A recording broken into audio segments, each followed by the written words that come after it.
पुढे एक मोठी बातमी। मुंबई बॉम्बस्फोटासंदर्भातली मुंबई बॉम्बस्फोट प्रकरणातील सर्व आरोपींची निर्दोष सुटका करण्यात आलेली आहे आणि मुंबईमध्ये 2006 मध्ये झालेल्या साखळी बॉम्बस्फोट प्रकरणात उच्च न्यायालयानं हा महत्त्वाचा निकाल दिलाय।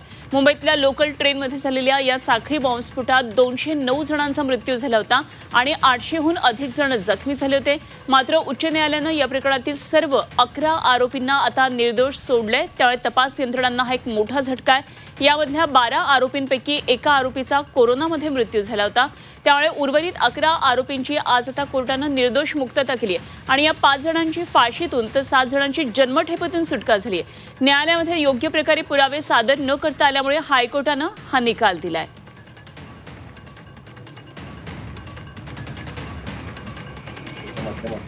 जे खरे दोषी आहेत त्यांच्यावर शिक्षा नाही, असं आहे की ज्या पुराव्याच्या आधारावर मुंबईचं सत्र न्यायालय शिक्षा ठोठावतं तेच पुरावे जर उच्च न्यायालयात टिकत नसतील तर चूक कोणाची आहे?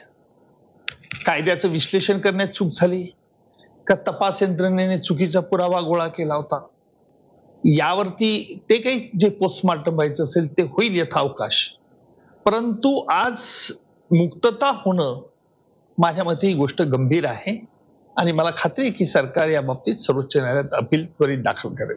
खरं तर आपल्या खासदार निवडून होण्यानं सगळ्यांना एक आनंद निर्माण झालेला आहे। खासदारचं कुठे येतंय?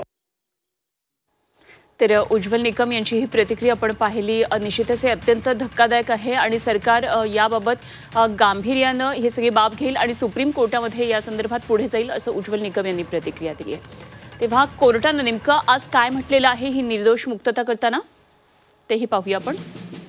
साक्षीदारांच्या जबाबात तथ्य आढळलं नाही। हायकोर्टानं आरोपींची निर्दोष सुटका करताना म्हटलंय साक्षीदारांच्या जबाबात त्यांना आढळलेलं नाहीये। त्यानंतर स्फोटात बॉम्ब कोणते होते हे सांगण्यात अपयश आलेलं आहे। बॉम्ब, बंदुका, मॅप हे महत्त्वाचं नाही। प्रकरणाची जटिलता पाहता उपलब्ध पुरावे हे पुरेसे नाहीयेत असं कोर्टानं म्हटलंय। 100 दिवसानंतर साक्षीदारांना चेहरे लक्षात नसतात।